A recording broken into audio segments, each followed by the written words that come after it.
कि जाके ले आई ये गोलो ने टेम्पू आरा से छपरा चलाई राजा जी।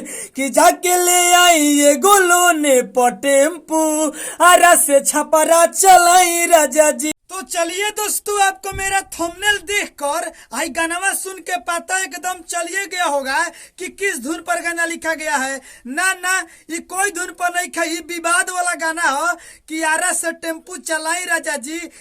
हर जिला पर गाना लिखल बा, आई कोई के ट्रैक पर नहीं खे, ये न्यू ट्रैक गाना लिखले बानी बिल्कुल फ्री में। वो तारा खातिर तू वीडियो देखता होता तो तू सिंगर बड़ा तो जा है गाना के गावो। ये एक गाना के सब कलाकार गा रहल बड़न, आई कोनो दिक्कत ना हुई, तू न्यू ट्रैक म्यूजिक बनवा के गावा। जो भाई जिस जिला के रहने वाले हैं वो अपना जिला इसमें डालकर अपना गाइए, बिल्कुल फ्री में गाना लिखे हैं। चलिए स्टार्ट करते हैं, स्क्रीन पर देखिए, लेट्स गो। चलिए दोस्तों, ये मुखड़ा है, देखिए हम मुखड़ा को गा रहे हैं कि सुनी छोड़ के अकेले बाहर जाई न पिया, कि मानी धनिया के बात रह जाई पिया। ए जी, कि सुनी छोड़ के अकेले बाहर जाई न पिया, कि मानी धनिया के बात रह जाई पिया। गाँव ही में रह के कमाई राजा जी, घर ही में रह के कमाई राजा जी। कि जाके ले आई ये गोलो ने टेम्पू आरा से छपरा चलाई राजा जी। कि जाके ले आई ये गोलो ने टेम्पू आरा से छपरा चलाई राजा जी।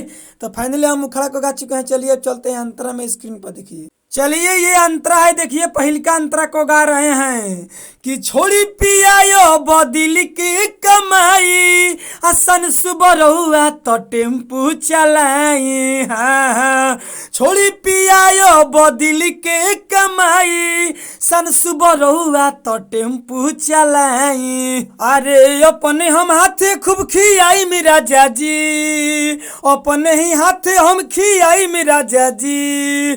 कि जाके ले आई ये गोलो ने टेम्पू बलिया से बगसर चलाई राजा जी। कि जाके ले आई ये गोलो ने टेम्पू आरा से छपरा चलाई राजा जी। तो फाइनली हम अंतरा को गा चुके हैं। चलिए अब चलते हैं दूसरा का अंतरा में, स्क्रीन पर देखिए। चलिए ये दूसरा का अंतरा है, देखिए दूसरा का अंतरा को गा रहे हैं कि जाई न रउआ पिया सुनी बहरवा, कैसे अकेले हम हो घरवा।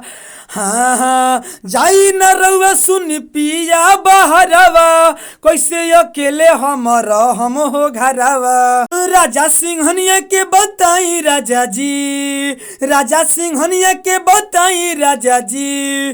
कि जाके ले आई ये गोलो ने टेम्पू आरा से छपरा चलाई राजा जी।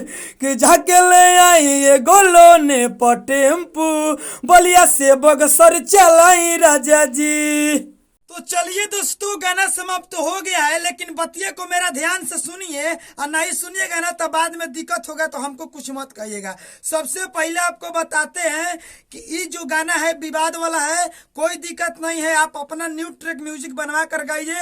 और न्यू ट्रैक हम गाना लिखे हैं अलग अंदाज में, आप जिस जिला के रहने वाले हैं वो वहाँ अपना जिला का नाम डालकर इस गाने को गा सकते हैं, बिल्कुल फ्री में है। आप लोग, बहुत सिंगर का मन में डाउट रहता है यही गाना अगर हम गा देंगे कोई और गा देगा तो मेरा गाना में उतर जाएगा, दिक्कत हो जाएगा, कॉपीराइट आ जाएगा। तो मर्द ऐसा कोई बात नहीं है, एक ही गाना का रणजीत सिंह फलान ठेकान हर गाना का गा रहे हैं, एक ही गाना के टेम्पू चलाई ना जी, तो कहाँ उतरता। यानी सीधा यही हमारे कहने का मतलब, हमारे देखो भोजपुरिया में बोलता नहीं, हमारे कहे का मतलब ये बा कि तहार म्यूजिक अलग रही और ओकर म्यूजिक को सिंगर को अलग रही, तो कहाँ से तारा पर कॉपीराइट भाई आई, तू ना हमारे के बताओ कहाँ से आई। तहार म्यूजिक अलग रही है, उनकर म्यूजिक अलग रही, तो कहाँ से कॉपीराइट आई। कॉपीराइट ना आई, ये सब मूर्खई जो दिमाग में निकाल दो, बस तू न्यू म्यूजिक बने वाला न्यू ट्रैक आई गाना हिट करबे करी, गारंटी के साथ कहता नहीं। तो कॉपी कलम पर लिखला जा, स्टूडियो में गावा, बिल्कुल फ्री में मर्द गाना बा। तो चलो एक से बढ़िया खतरनाक गाना लिखवाल चाहत अब एक से बढ़िया, तो स्क्रीन पर मोबाइल नंबर बा, कॉल करके कम से कम खर्च में गाना भी लिखवा सकते हैं। उसके बावजूद आप हमारे चैनल पर नए हैं तो चैनल को सब्सक्राइब करना ना भूलिए यार, बड़ी मेहनत से वीडियो बनाते हैं, लाइक करिए, कमेंट करके कमेंट बॉक्स में बताइए कि आज के मेरा गाना कैसा है। लेकिन गीतकार में मेरा ही नाम डालिएगा। बहुत क्या करते हैं सिंगर किसी और का डाल देते हैं। तो बताइए, जो मेहनत करता है उसका नहीं डालिएगा तो कभी भी आप हिट नहीं हो पाइए, क्योंकि भगवान भी ऊपर वाला देखता है। तो चलिए आज कहता ही वीडियो, अगली वीडियो मिलेंगे, इसके लिए बाय बाय, लव यू।